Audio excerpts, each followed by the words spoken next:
Hello, welcome back to my channel. I do have kind of crazy hair and makeup because I just finished filming my Pride look and that will be going up before this video. So if you want to check it out, I will have it linked down in the description box below. Right now on my channel I'm going to be doing a book review on Rumor, which is the second book in the Luxe series. I didn't mean to read this book so quickly, but I actually got really sick. I had tonsillitis, and I had to go to the doctor and get on antibiotics and everything, and basically all I could really do was read. So I finished this book, and I'm now currently 3/4 of the way through Envy. So yeah, I'm just kind of going through everything a little bit faster than I had originally planned because I was so sick.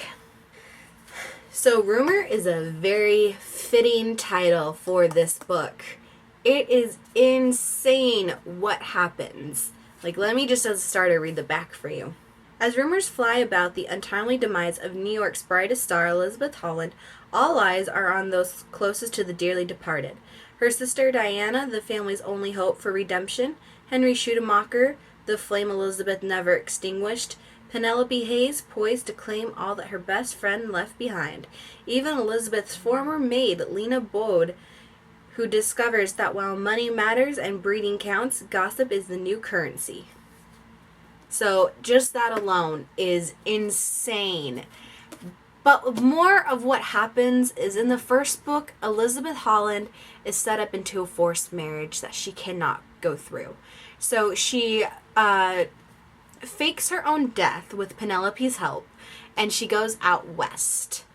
And unfortunately, Diana cannot handle everything on her own that is left for her in New York after her sister is gone.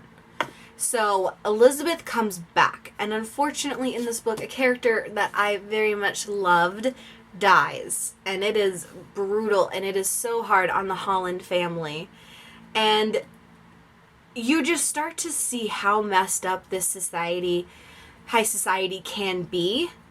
Because here you have Lena, or Carolina as she changed her name, can move her way up and is just nasty.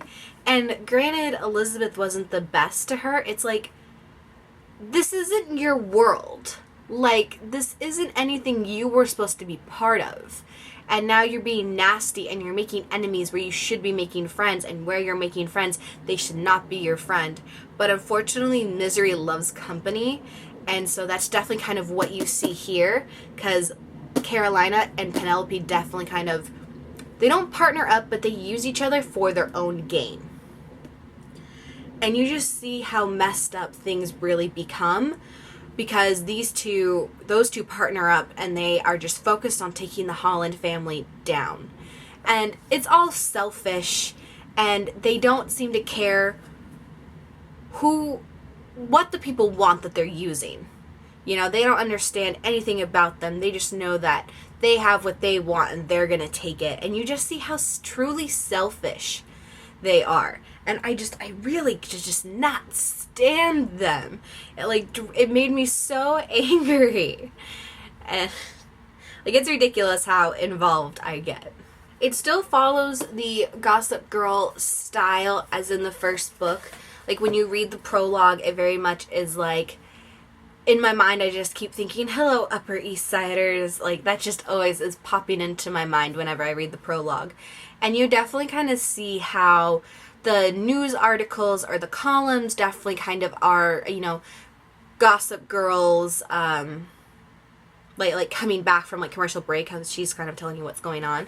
You definitely kind of see how that plays into everything, and how some people choose not to be a part of reading the columns, and then other people they read those columns and they take it for truth and face value, when all of us know to never ever listen to a rumor.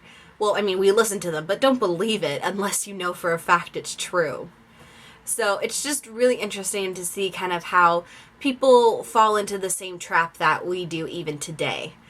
And another thing that really bothers me about Carolina, or whatever the hell her name is, and it drives me nuts, is that she doesn't belong in this world, and she lies, she has no truth to back up her lies, and she uses people, and it's just this isn't your world. You have no part in this. Like, you're just lying about who you are, where you came from, where you got this money. If you try that today, like, hello, Facebook, like, people could figure stuff out like that. Like, I feel like it's because of people like her that do stuff like in this book is why people today have trust issues. Like, really. It's honestly such a good book and such a good sequel, and I'm really loving Envy. It's so good, and you just see how these names, like, the names of the books really are just a glimpse into what it is all about.